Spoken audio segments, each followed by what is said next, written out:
In this video, we will be looking at the various air-to-ground radar and telemetry options available in the Mirage 2000C.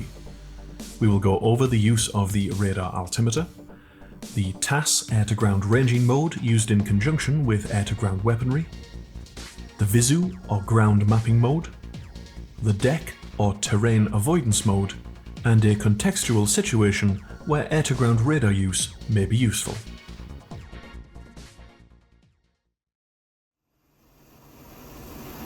Hello fellow virtual aviators, we are back in the weird and wonderful Mirage 2000C, and today we are looking at how we can utilize our air-to-ground radar and telemetry options during strike missions. Now, what I will say from the start is that if you haven't used the air-to-ground radar before, you shouldn't expect a particularly sophisticated system. We are not going to be marking targets or making designations like sensor points of interest you may find in other aircraft using the systems we have available to us. The air-to-ground radar in the Mirage 2000C is merely a utility. However, it can be useful in the right situations. For our context today, it's a cold, cloudy and foggy day in the Andes Mountains, and we have a mission to take out an early warning radar station located somewhere close to Lago Argentino. We will go over the basics of our air-to-ground radar options before applying some of them to our mission. Today's tutorial video is somewhat different in that the concepts are explained first before we look at a typical application in the second half. So, our most basic form of air-to-ground telemetry is our radar altimeter, which will measure our height above the terrain or sea directly below us. Obviously useful for awareness. The last thing we want is a CFIT. The radar altimeter is activated by this switch here. A or off is the down position, M or on is the central position, and up is a test mode which is not functional.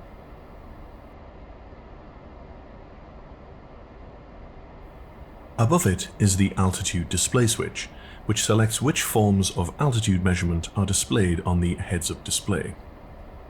BAR, or ZB in the French cockpit, displays only the barometric altitude as determined by the calibration of our main altimeter. RAD, or H, will display both the barometric and radar altitudes. It also repeats the radar altitude on the VTB when in an air-to-ground mode, as we will see shortly. Min-Alt, or Cell H, displays the barometric and selected minimum altitude.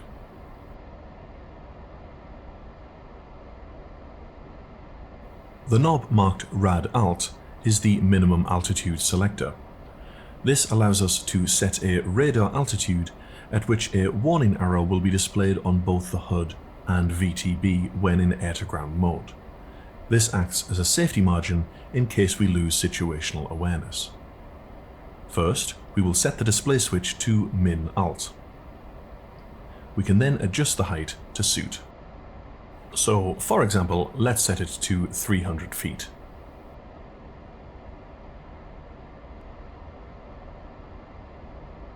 To demonstrate, let's begin to descend. And when we descend below the safe altitude, in this case 300 feet, a large upward pointing arrow will appear on the HUD to remind us.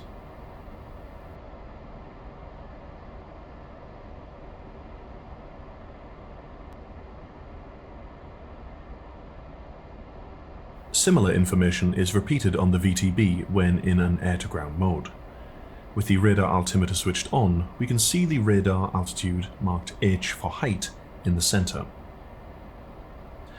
Again, if we descend below the minimum height we have set, the arrow will also be repeated on the VTB and our radar altitude information will turn red.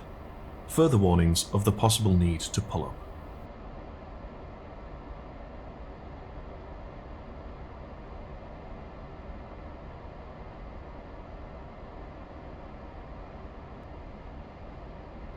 On the HUD, the radar altitude is also marked H for height.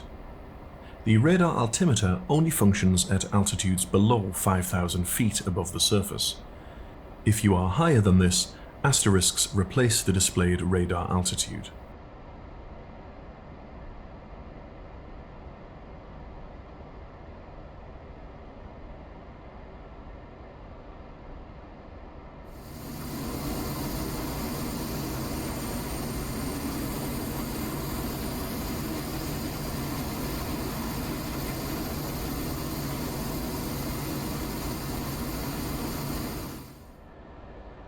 We have three main air-to-ground radar modes, one of which we have notionally used before. Each mode requires the radar to be switched on and emitting. TAS, or Telemetry Air Sol, is the first mode and is used to range points on the surface, ostensibly for air-to-ground weapons employment. Selecting an air-to-ground weapon places the Mirage 2000C's SNA systems into air-to-ground mode. TAS is then selected by pressing Weapons System Command Forward to enter air-to-ground selected mode. This slaves the radar to a weapons designation, or reticle if you are using the air-to-ground cannons, on the hood. TAS will also be displayed on the VTB. Note the radar altitude as we have this switched on, marked with asterisks as we are above 5,000 feet AGL. By placing and holding the designation symbol or reticle over a point on the surface, the radar will estimate the range to that point in kilometers and display it on the hood. It is important to note that this is a calculated average range, as the radar will be receiving multiple returns from the surrounding terrain. It is best to stabilize and hold the symbology on the target point for at least 1 second to gain a more accurate reading. Note also that TAS radar ranging is not effective on considerably uneven terrain or targets on ridges or mountaintops, as the radar beam tends to become scattered. Water also absorbs the radar beam considerably and may not return a range at all, as we can see here. For the best results, approach the target point from a steep and close dive. Deselecting the weapon or pressing Weapon System Command aft will disengage TAS radar ranging.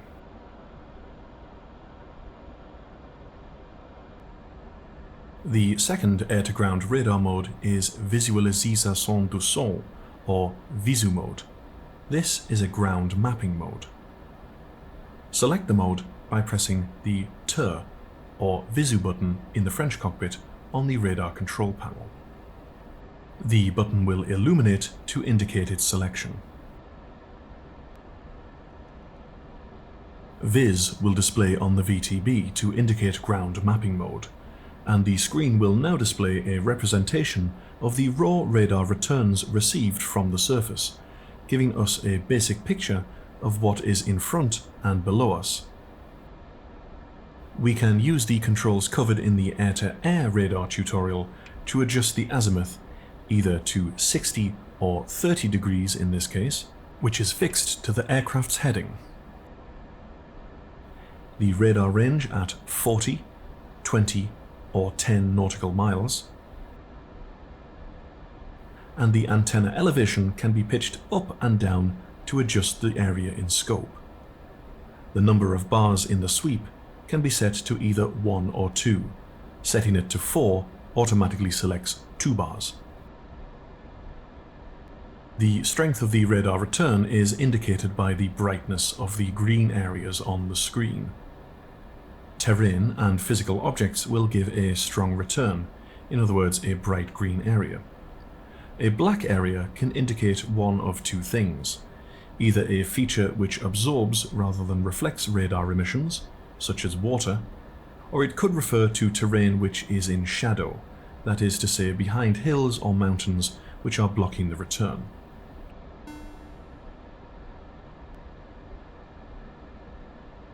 The green returns here are the land.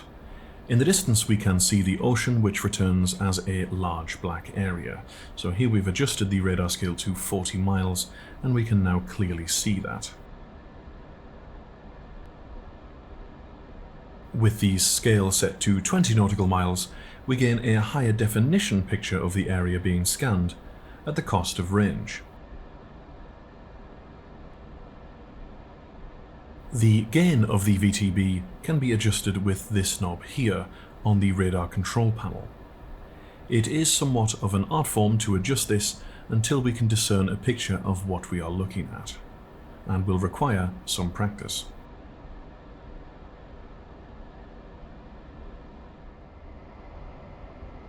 Here we can clearly discern the river mouth with the scale set to 10 miles.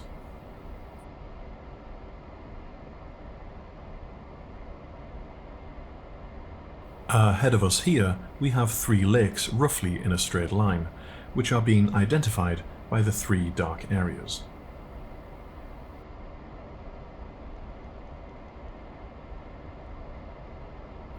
Although it can be difficult to analyze the radar return pattern, we can see here a very bright return amongst the terrain, which suggests physical objects such as buildings. Adjusting the gain may make it easier to distinguish this sort of feature. As we can see, terrain mapping is limited in the Mirage 2000C, but it is at your disposal should you need it.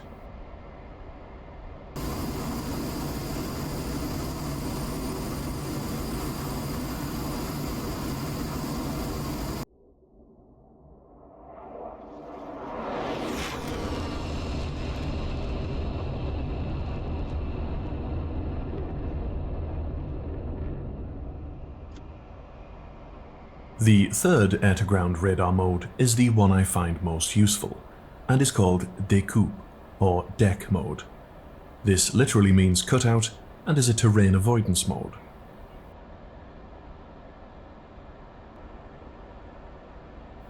Select the mode by pressing the Cut or DEC button in the French cockpit, which again should illuminate.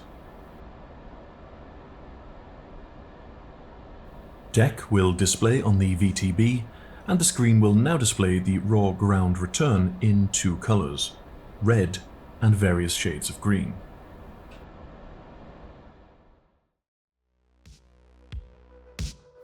Terrain avoidance mode works by highlighting which parts of the terrain are above and below you with different colors.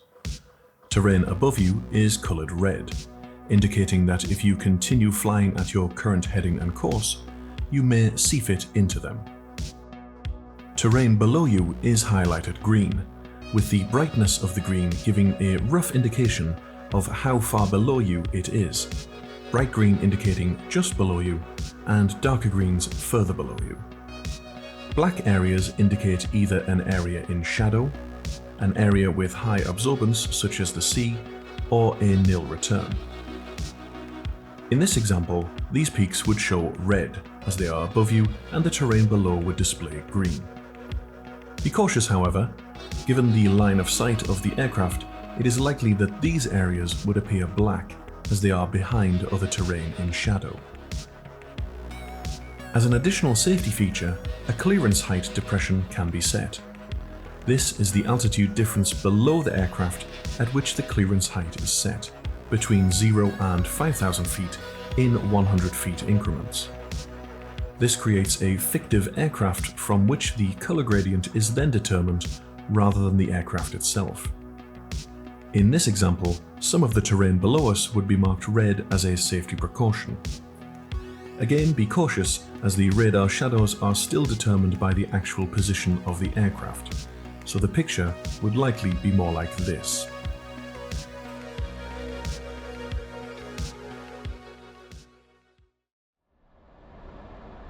When in DEC terrain avoidance mode, the radar controls can again be used to adjust some parameters. Like VISU mode, the display is locked to the aircraft's heading. The azimuth can be set to either 60 or 30 degrees. The radar range is fixed at 10 nautical miles, and the number of bars in the sweep can be set to either 1 or 2. In terrain avoidance mode, the gain knob has no effect on the radar return. With DEC terrain avoidance mode active, the clearance height depression is displayed here, in this case 1,500 feet below the aircraft. The depression can be adjusted using the antenna elevation controls, so let's set it to 0 feet, in other words, no depression below us. This will give us a picture of the terrain relative to ourselves. As we can see, all of the mountain peaks are currently below us, hence we are not showing any red returns on the VTB.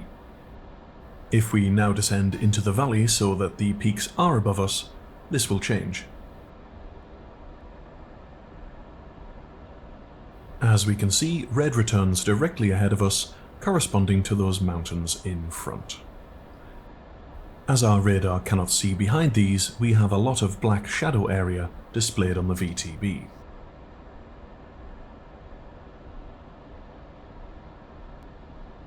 Here we can see that just under 5 miles directly in front of us is a small red return. This corresponds to the mountain peak directly in front of us. By monitoring these red returns as we close on them, we can make adjustments to our flight path whilst heads down, or even more usefully, if we are flying through rough terrain in cloud or fog.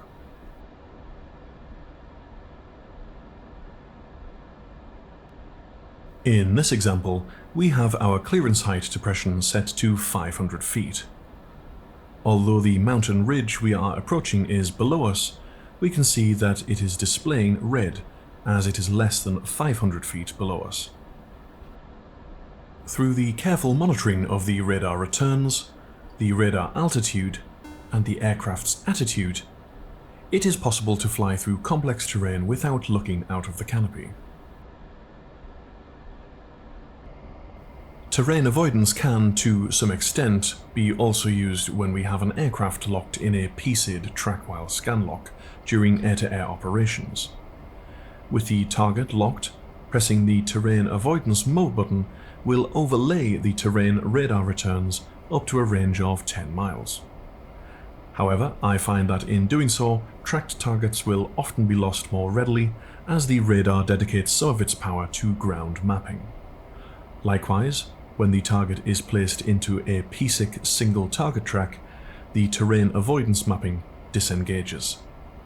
If you subsequently then lose the target, you will need to manually disengage deck mode in order to regain use of the alidade.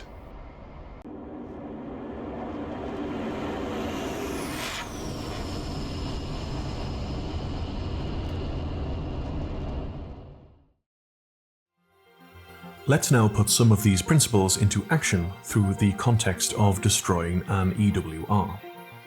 The mission calls for us to approach stealthily by using the mountainous terrain to mask our approach.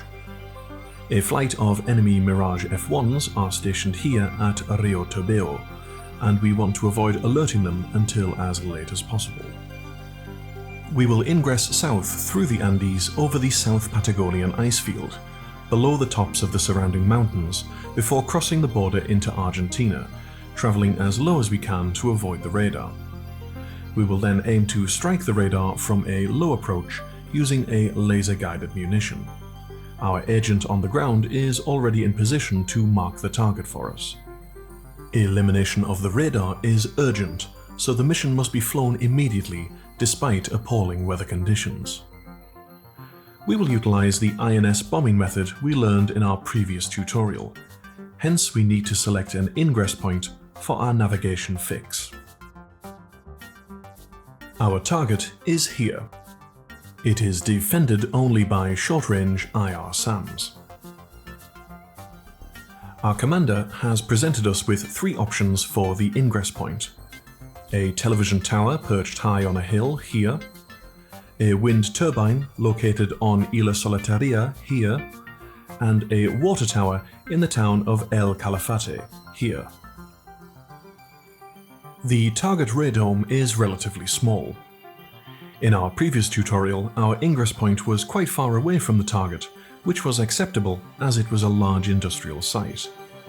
In this case, we need an ingress point which is closer to it, say within 10 nautical miles, so that even though we are using a laser-guided weapon, the INS drift does not build up significantly. This obviously discounts the television tower. It may be easy to spot, but it is far too far away. Both the wind turbine and the water tower are within 10 nautical miles of the target, but we will select the turbine. Even though it is slightly further away, it will be far easier to identify from the air given its location and surroundings. All our waypoints and target offset have been pre-planned and programmed following the procedures described in our tutorial on INS bombing. So here we go, we are flying low over the ice field below the mountain tops, and we are going to use terrain avoidance mode and our radar altitude to navigate our way down the chain of waypoints through these ridiculous weather conditions. We have set our clearance height depression to 0 feet. We cannot risk alerting the radar and scrambling the enemy fighters, so we want to fly as low as possible.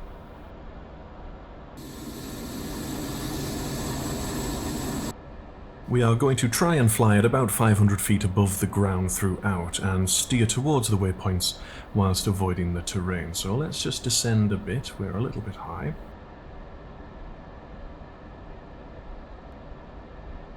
Waypoint 1 is coming up, but as we can see we have terrain ahead of us, so we need to be ready to deal with this, either by climbing away from it or steering around it if possible. Minimum altitude is set to 200 feet, and there's our arrow, so let's climb slightly.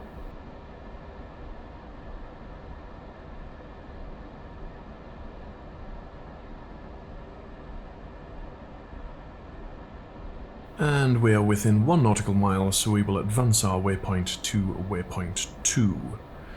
Use the cues on the HUD and the HSI to steer towards it.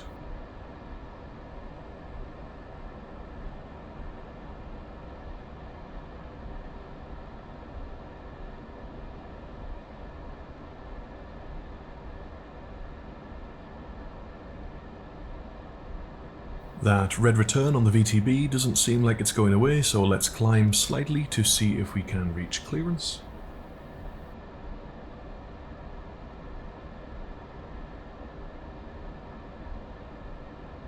And we can now see that with every radar sweep it is starting to turn green.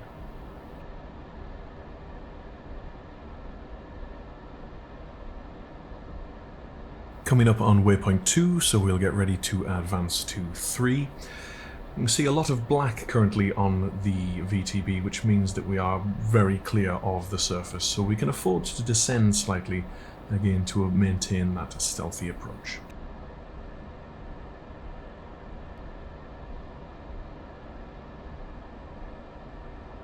Okay, we're now steered towards waypoint 3, and we can see we have some terrain to deal with. Oh, there's the terrain there coming out of the clouds. So terrain ahead of us, about 7 miles in front of us. We will need to climb over it.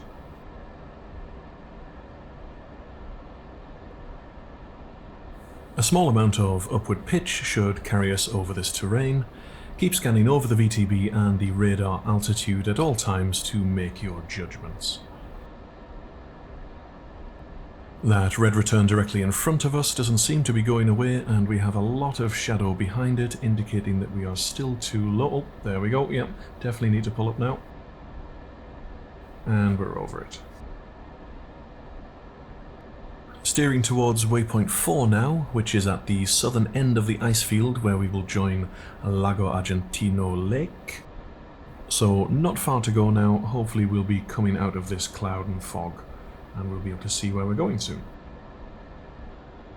Altitude is high here, so we can afford to descend somewhat.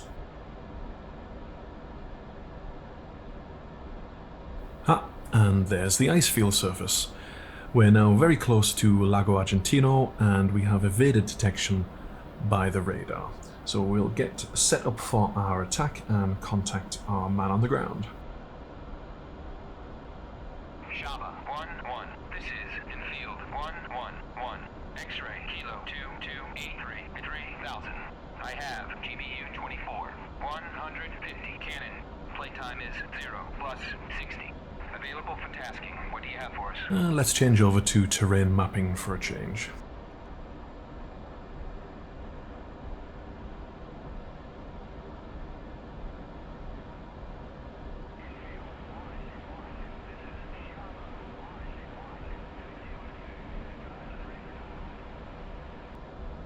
copy.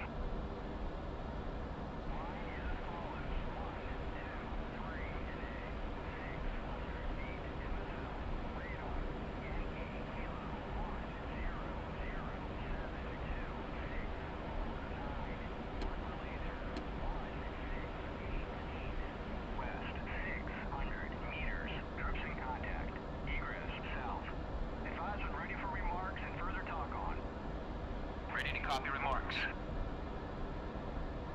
Request GBU 24. 2 SA9 Southwest 0 nautical. Overcast sky. Cloud base 4000 feet. MSL. Fog.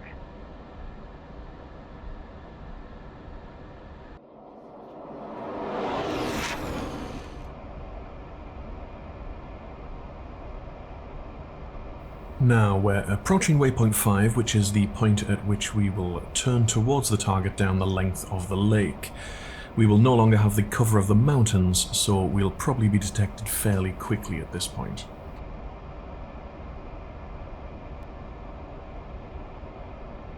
There's our minimum altitude arrow. Note the red text of the radar altitude on the VTB.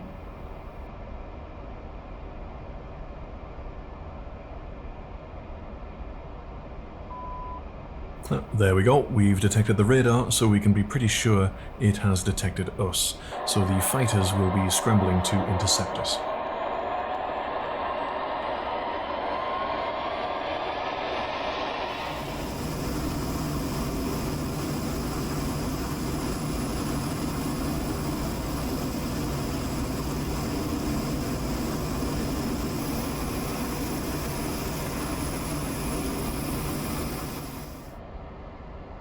We're now approaching the initial point, the wind turbine, and we are prepped for the navigation fix, so let's keep an eye out for it.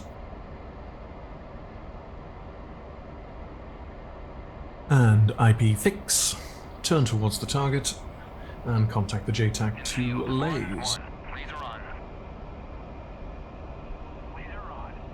The enemy knows we are here now, so we may as well climb away from the surface defences, and we are going to drop our magnificent GBU 24.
Done and dusted without an enemy fighter in sight.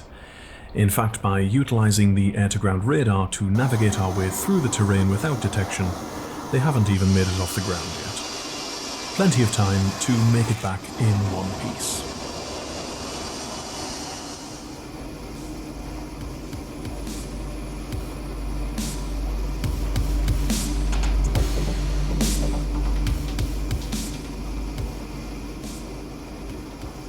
Well, as ever, I hope that was useful for you.